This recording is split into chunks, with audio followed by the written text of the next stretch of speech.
Bonjour, je suis Nogrette Pascaline, hypnothérapeute à Bordeaux. Je vous fais une vidéo sur le démontage de mes croyances limitantes. Maintenant, la croyance numéro 5.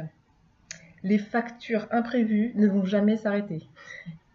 Donc, bien sûr, cette croyance, c'est parce que j'ai plein de factures qui me tombent sur le dos et j'ai l'impression que ça ne va jamais s'arrêter. Donc, je me pose la question, est-ce que vraiment elles ne vont jamais s'arrêter? Et donc là, j'ai répondu, bah si, quand je serai morte, en fait. donc, euh, Donc là, il va falloir vraiment aller au-delà de la croyance parce que enfin, je ne vais pas attendre de mourir pour me sentir mieux avec ça. Euh, et qu'est-ce que ça veut dire s'arrêter? S'arrêter de quoi? Donc j'ai répondu euh, arrêter de me faire chier et arrêter de m'enfoncer aussi parce que j'ai l'impression que je ne sors pas la tête de l'eau du coup. Euh, Après, je me pose la question imprévu, des factures imprévues. Mais des factures imprévues par qui en fait? Qui c'est qui n'a pas prévu ça?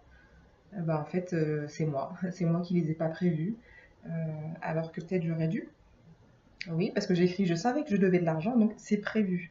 C'est moi qui ai choisi de les oublier. Donc voilà, en fait, il faut juste que je prenne ma responsabilité parce que, en fait, facture imprévue, ça n'a pas lieu d'être, en fait. J'ai pas à marquer ça. Elles sont prévues, je le sais, mais c'est moi-même qui, les ai mis dans un petit coin à côté. Heu, je me pose la question: «Est-ce que je n'ai que des factures?»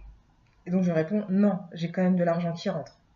Donc c'est que j'ai un petit peu j'ai un peu accentué en fait le côté facture, alors que non, j'ai aussi de l'argent qui rentre. Et donc là, je me dis, est-ce que plus j'aurai d'entrées, plus j'aurai de factures? Et là, je réponds bah oui en fait. C'est un peu logique. Plus je vais gagner de l'argent, plus je vais en dépenser. Après, ça c'est une autre question de savoir comment je vais le dépenser, mais effectivement, c'est comme ça que ça marche. Euh, et je me suis posé la question, est-ce que je suis d'accord pour avoir plus d'entrées? Parce que si j'accepte d'avoir plus d'entrées, ça veut dire que j'accepte d'avoir plus de sorties. Donc bah oui, j'ai répondu oui. Donc la résolution de ce truc, c'est je prends l'entière responsabilité de mes dettes. Je les fais réévaluer par une personne compétente si elles me semblent erronées. Et je prends mes responsabilités en fait. Enfin, je viens de le dire, mais je prends mes responsabilités pour ne pas les oublier et après me plaindre d'en avoir trop. Et puis, grâce au défi des 100 jours aussi sur l'argent et l'abondance de Lilou Massé, j'ai compris que l'argent est une énergie et que payer signifie être dans l'abondance et donner signifie recevoir. Donc voilà, c'est une énergie qui passe de l'un à l'autre. Donc il n'y a pas de bien, il n'y a pas de mal.